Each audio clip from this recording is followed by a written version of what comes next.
Today, I'm going to tell a story of the greatest love I ever known.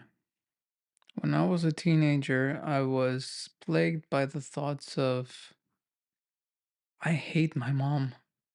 Why is she always up my case? Why can she never leave me alone? To say that me and my mom had a bad relationship would be an understatement. And it wasn't because she didn't love me. She did. And she demonstrated her love in a certain way.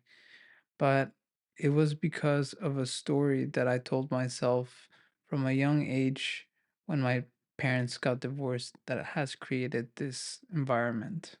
But these all came to change when my dad passed away. My dad was the one person who I loved more than anything in this world. He was my best friend, my shoulder to cry on, and my ongoing support for whatever I needed. The day that I lost him, I basically lost my whole world. I felt alone. I felt like there was no escape, and all I was left was with this other person that I called my mother, that I just felt no sort of love and affection towards. Feeling empty and lost, and with some money from the insurance from my dad's passing, I ended up traveling the world looking for the answers of why is this happening to me? Why am I now supposed to travel around this world or go through this life alone? My mom did reach out as I was traveling, and of course, I answered because she's my family, and I also felt alone. And it deep down inside of me, I wanted to repair this connection. But all I could feel was anger and resentment towards her.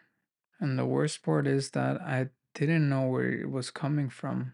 It was just a habit, just the thing that I did every single time I would receive a message from her. It wasn't until one Skype conversation that everything changed. As I have been asking myself questions on why did this happen and everything, a few other questions arose in my mind that I didn't have the answer to.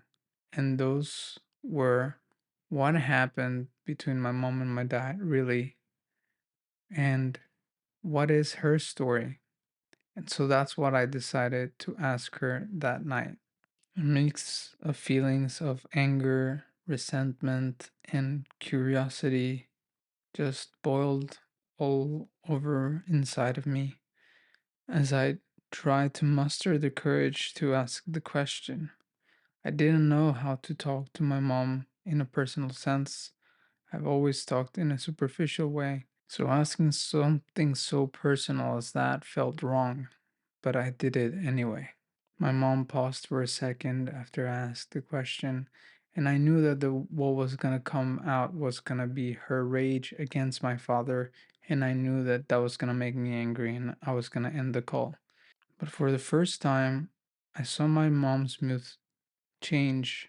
Her guard came down, and she spilled her heart out. And what I learned from that conversation was that my dad was the one to have breaking up the marriage. When your superhero becomes the villain of the story, you can't help but feel like your whole life has been a lie. Part of me didn't want to believe her, but seeing her standing there, bare chested, vulnerable, I had no option but to believe her. In that moment, the whole chemistry of my body that used to be rage and hatred and resentment just kind of transformed into this huge amount of sadness and guilt. I looked at myself and thought, I have been so terrible to you. I have called you names. I've been like the worst son ever. And here you still are supporting me and listening to me and answering my questions. Despite of how awful I have been, that's when I knew the love of a mother is so powerful and so great that I even now, when I talk about it, touches me. I feel ashamed for all that hardship that my mom had to go through while I was a teenager and a little bit later in life. But I'm also extremely grateful to be able to know the love of a mother to its full extent and realizing it for myself. Thank you, Mom, and thank you for listening, and I'll see you tomorrow.